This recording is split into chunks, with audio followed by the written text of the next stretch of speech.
മറ്റൊരു വാർത്തയിലേക്ക് പോകുന്നത് താരസംഘടനയുമായി ബന്ധപ്പെട്ട വാർത്തയാണ്. താരസംഘടനയിലെ തമ്മിലടി അത് നേരത്തെ തന്നെ ആരംഭിച്ചതാണ്. അവിടെ ഇതാ രാജിക്ക് ഒരുങ്ങിയിരിക്കുകയാണ് അമ്മയുടെ അഡ്ഹോക് കമ്മിറ്റി. മുൻ കമ്മിറ്റിയുടെ കയ്യിൽ നിന്നും വാങ്ങിയ അധികാരങ്ങൾ ഇപ്പോൾ തിരികെ നൽകിയിട്ടുണ്ട്. ജനറൽ സെക്രട്ടറി കുക്കു പരമേശ്വരനെ വിളിച്ചു വരുത്തിയാണ് സ്ഥാനം ഒഴിഞ്ഞത് എന്നുള്ളതാണ് നമുക്ക് അറിയാൻ സാധിക്കുന്നത്. ഡാനി പോളാണ് വാർത്തയുടെ വിശദാംശങ്ങളുമായി ചേരുന്നത്. ഡാനി, അഡ്ഹോക് കമ്മിറ്റി ഉത്തരവാദിത്തങ്ങളിൽ നിന്ന് ഒഴിയുന്നു. വലിയ പൊട്ടിത്തെറികൾ ഉണ്ടായിട്ടുണ്ട് എന്നത് നമുക്കറിയാം. പ്രത്യേകിച്ച് ശ്വേത ഒരു ടെലിഫോൺ സംഭാഷണം, രമേശ് പിഷാരടിയുമായി നടത്തിയ ടെലിഫോൺ സംഭാഷണം അടക്കം പുറത്തുവിട്ട ഒരു പശ്ചാത്തലം ഉണ്ടായിരുന്നു. പിന്നീട് ശ്വേതയടക്കം രാജിക്കൊരുങ്ങിയ ശ്വേത ഉൾപ്പെടെയുള്ള ഭരണസമിതി പിരിഞ്ഞു പോകാൻ ഒരുക്കമല്ല എന്ന നിലപാട് സ്വീകരിക്കുന്നു. അങ്ങനെ ഇപ്പോഴും പ്രതിസന്ധി തുടരുന്ന ഒരു പശ്ചാത്തലമാണല്ലോ ഉള്ളത്.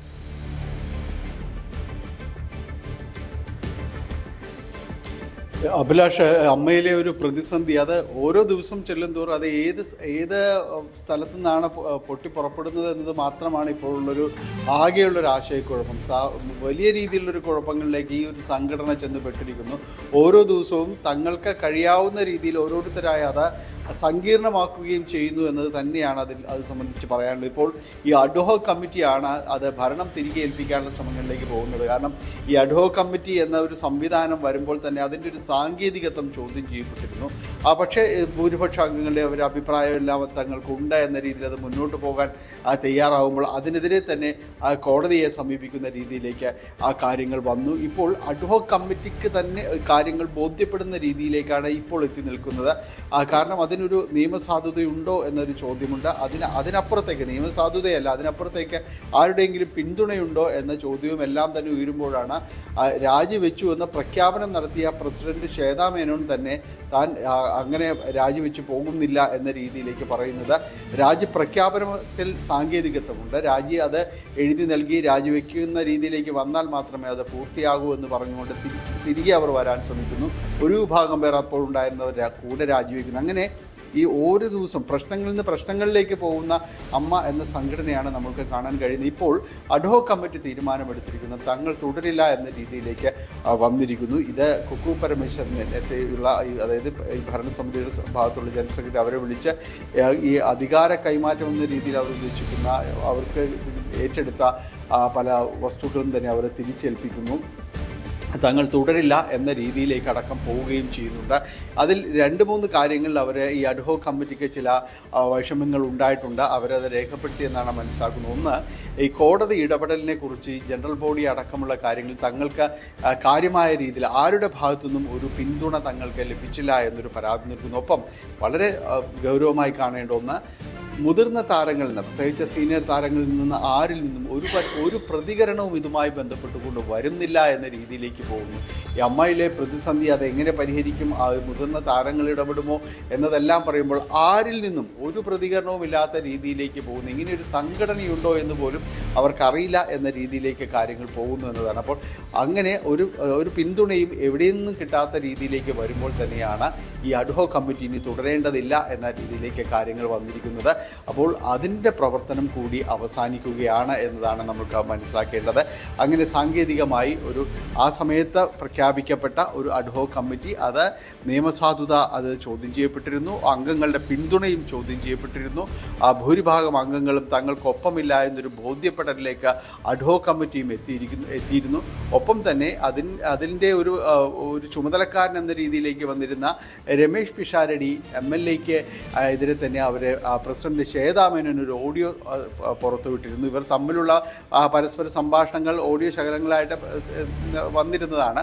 രണ്ടുപേരും അങ്ങോട്ടും ഇങ്ങോട്ടും കുറ്റം പറയുന്ന രീതിയിലേക്ക് വന്നു. രണ്ടാമത് ശ്വേതാ മേനോൻ അവർ പുറത്തുവിട്ട ഓഡിയോ അത് രമേശ് പിഷാരടി അങ്ങേറ്റം താറടിക്കുന്നതായിരുന്നു എന്നൊരു വിലയിരുത്തലിലേക്കെല്ലാം അഡ്ഹോക് കമ്മിറ്റി വന്നു എന്നതാണ് മനസ്സിലാക്കാൻ സാധിക്കുന്നത്. ഈ 2 ഓഡിയോ ടേപ്പുകൾ തന്നെയാണ് ഈ വിഷയങ്ങൾ കൂടുതൽ സങ്കീർണമാക്കിയത് എന്നൊരു വിലയിരുത്തലും ഒരു ഭാഗത്തുണ്ട്. ഏതായാലും വലിയ പ്രതിസന്ധികളിലേക്ക് താരസംഘടനയായ അമ്മ നീങ്ങുന്നു എന്നതാണ്. തീർച്ചയായും താരസംഘടനയായ അമ്മയിലെ പ്രതിസന്ധി അത് നേരത്തെ തന്നെ ആരംഭിച്ചതാണ്. പക്ഷെ പിന്നീട് സ്ത്രീകൾക്ക് പ്രാധാന്യമുള്ള അല്ലെങ്കിൽ സ്ത്രീകൾ അധികമായി നേതൃനിരയിലേക്ക് എത്തിയ ഒരു ഭരണസമിതിയാണ് ചുമതലയേറ്റത്. അവിടം കൊണ്ട് പ്രശ്നങ്ങൾ പരിഹരിക്കപ്പെടും എന്ന് പ്രതീക്ഷിച്ചിരുന്നതാണ്. പക്ഷേ അവിടെ പിന്നീട് നടി അൻസിബയുടെ വെളിപ്പെടുത്തലും പരാതിയുമൊക്കെയാണ് വിഷയം കൂടുതൽ സങ്കീർണമാക്കിയത്. ഇപ്പോഴിതാ നീതി തേടി ഏതറ്റം വരെയും പോകുമെന്നാണ് അൻസിബ പറയുന്നത്. മുഖ്യമന്ത്രി വി.ഡി. സതീശനെയും ആഭ്യന്തരമന്ത്രി രമേശ് ചെന്നിത്തലയെയും ടാഗ് ചെയ്തുകൊണ്ട് സമൂഹ മാധ്യമത്തിലൂടെയാണ് അൻസിബ ഇക്കാര്യം വ്യക്തമാക്കിയിട്ടുള്ളത്. സ്ത്രീത്വത്തെ അപമാനിക്കുന്നതിനെ അളക്കുന്നത് ഏത് തുലാസിൽ ആണ് എന്ന് വ്യക്തമാക്കണം. അധികാരികൾ കാണുന്ന സ്ത്രീകൾക്ക് താൻ നേരിടുന്ന കാര്യങ്ങൾ അപമാനമായി തോന്നുന്നില്ല എങ്കിൽ ക്ഷമ ചോദിക്കുന്നുവെന്നും അൻസിബ ഫേസ്ബുക്കിൽ കുറിക്കുന്നുണ്ട്. സുദീർഘമായ ഒരു പോസ്റ്റ് തന്നെയാണ് അൻസിബയുടേത് എന്നതാണ് പ്രത്യേകം എടുത്തു പറയേണ്ടത്. അതായത് തൻ്റെ പരാതികൾ ഗൗരവത്തോടെ സമീപിക്കുന്നില്ല, പരാതികൾ തള്ളിക്കളയുന്നു എന്ന നിലയിൽ തന്നെയുള്ള പരാമർശങ്ങളോട് കൂടിയാണ് ഈ ഫേസ്ബുക്ക് പോസ്റ്റ് തുടങ്ങുന്നത്. തന്നെ യൂട്യൂബ് ചാനലിലൂടെ അപകീർത്തിപ്പെടുത്തുകയും ഒരു സ്ത്രീയെ അപമാനിക്കാവുന്നതിൻ്റെ പരമാവധിയിലെത്തിച്ച് അസത്യപ്രചരണം നടത്തുകയും ചെയ്ത പ്രതികൾക്കെതിരെ പാലാരിവട്ടം പോലീസിൽ പരാതി നൽകി. എന്നാൽ ഈ വിഷയം കേവലം ഒരു മാനനഷ്ട കേസ് എന്ന് മാത്രമാണ് പോലീസ് കോടതിയിൽ നൽകിയിട്ടുള്ള റിപ്പോർട്ടിൽ പറയുന്നത് എന്നതാണ് അൻസിബയുടെ പോസ്റ്റിന്റെ രൂപം. ഇപ്പോൾ ഡാനി തന്നെ തുടരുന്നുണ്ട്. ഡാനി, അതായത് താൻ പിന്നോട്ടില്ല, ഏതറ്റം വരെയും മുന്നോട്ട് പോകുമെന്നാണ് അൻസിബ പറയുന്നത്. അതോടൊപ്പം തന്നെ തനിക്ക് പോലീസ് സംവിധാനത്തിൽ നിന്ന് നീതി ലഭിക്കുന്നില്ല എന്നുകൂടിയാണ് അൻസിബ പറയുന്നത്. തൻ്റെ പരാതികളെ ലഘൂകരിക്കുന്നു എന്നുകൂടി അൻസിബ വിമർശിക്കുകയാണ്.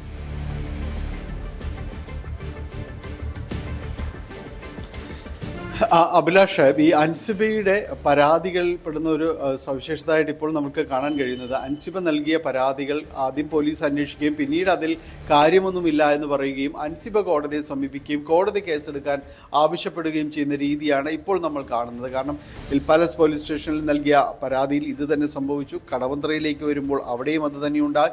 ഇനിയിപ്പോൾ പാലാരിവട്ടം പോലീസ് സ്റ്റേഷനിൽ നൽകിയ പരാതിയാണ്. ആ പരാതി എന്ന് പറയുന്നത് അൻസിബയെ ഒരു യൂട്യൂബ് ചാനലിലൂടെ മനഃപൂർവ്വം അവഹേളിക്കുന്ന രീതിയിലേക്ക്, ഒരു PR പ്രവർത്തനം എന്ന രീതിയിലേക്ക് ആ ചാനലടക്കം മാറി എന്ന് പറയുന്നു. അൻസിബ പരാതി നൽകിയത് ആ യൂട്യൂബ് ചാനലിനെതിരെയും അതോടൊപ്പം ലക്ഷ്മിപ്രിയയ്ക്കും ശ്വേതാമേനോനുമെതിരെയുമാണ് കൃത്യമായി 3 പേർക്കെതിരെ പരാതി നൽകുകയും ചെയ്തത്.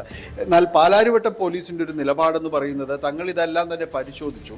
അതിൽ ഈ അൻസിബയെ അപമാനപ്പെടുത്തുന്ന രീതിയിൽ അല്ലെങ്കിൽ അൻസിബ പറയുന്നത് പോലെ സ്ത്രീത്വത്തെ അപമാനിക്കുന്ന രീതിയിലുള്ള രീതിയിലുള്ള കോണ്ടന്റ് ഒന്നും അതിൽ ഇല്ല എന്ന രീതിയിലാണ്. അതിൻ്റെ ഉള്ളടക്കങ്ങൾ അത്ര കണ്ട് ഗുരുതരമല്ല എന്ന രീതിയിലേക്കെല്ലാം തന്നെ പോകുന്നു. ഇതൊരു മാനനഷ്ട കേസ് എന്ന രീതിയിലെല്ലാം കാണുന്നു എന്നതാണ് അൻസിബയുടെ ഒരു പരാതി. അപ്പോൾ പോലീസ് പറയുന്നത് അൻസിബയ്ക്ക് വേണമെങ്കിൽ കോടതിയെ സമീപിക്കാമെന്ന രീതിയിലേക്ക് പോലീസ് അതിൽ ഒരു മറുപടി വന്നിട്ടുണ്ട് എന്നതാണ് മനസ്സിലാക്കാൻ സാധിക്കുന്നത്. അതായത് ആദ്യ കേസുകളിൽ എന്ന പോലെ അൻസിബയ്ക്ക് വീണ്ടും കോടതിയിലേക്ക് പോകുന്നതിന് യാതൊരു തടസ്സവും പോലീസിനില്ല. തങ്ങളുടെ അന്വേഷണത്തിൽ കണ്ടെത്തിയിരിക്കുന്നത് ഈ പറയുന്ന പരാതിയിൽ അടിസ്ഥാനമില്ല എന്ന രീതിയിലാണ് തങ്ങളുടെ ഒരു അന്വേഷണത്തിൽ കണ്ടെത്തിയിരിക്കുന്നതെന്നാണ്. അൻസിബ ഇതിനെ വലിയ ശക്തമായ രീതിയിൽ അതിനെതിരെ പ്രതികരിക്കുന്നുണ്ട്. നിങ്ങൾക്ക് സ്ത്രീകളെ അപമാനിക്കുന്നതിന് നിങ്ങളെ എങ്ങനെയാണിത് അളക്കാൻ ശ്രമിക്കുന്നത്? ഓരോരുത്തരും അവർക്ക് ഇഷ്ടമുള്ള രീതിയിലേക്ക് അത് വ്യാഖ്യാനിക്കുകയും ചെയ്യുകയാണ്. പക്ഷേ അപമാനമേറ്റത് തനിക്കാണ് ഇതുകൊണ്ട് വ്രണപ്പെടുന്നത്. അതുകൊണ്ട് മറ്റാർക്കും ഇത് മനസ്സിലാകുന്നതില്ല. പക്ഷേ താൻ നീതി തേടി ഏതറ്റം വരെ പോകുമെന്ന് അൻസിബ വ്യക്തമാക്കുന്നു. ഭരണകൂടത്തെ ഉപയോഗിച്ചുകൊണ്ട് പാലാരിവട്ടം പോലീസിൽ നൽകിയിരിക്കുന്ന പരാതി ഇല്ലാതാക്കാൻ നിങ്ങൾ ശ്രമിച്ചോളൂ, പക്ഷേ താൻ ഈ പരാതിയുമായി മുന്നോട്ട് പോകും, കോടതിയുണ്ട് എന്ന രീതിയിൽ തന്നെയാണ് അൻസിബ പറയുന്നത്.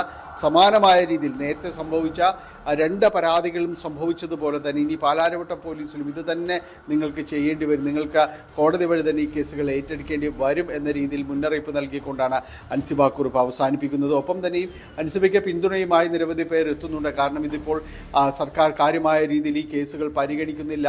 ഇപ്പോൾ ഈ ഇരകൾക്ക് ഒപ്പമല്ല, വേട്ടക്കാർക്കൊപ്പമാണ് ഇപ്പോഴത്തെ സർക്കാർ എന്ന രീതിയിലുള്ള ഒരു ശക്തി പ്രകടനമെല്ലാം തന്നെ അവിടെ എല്ലാം തന്നെ നടക്കുന്നുമുണ്ട്.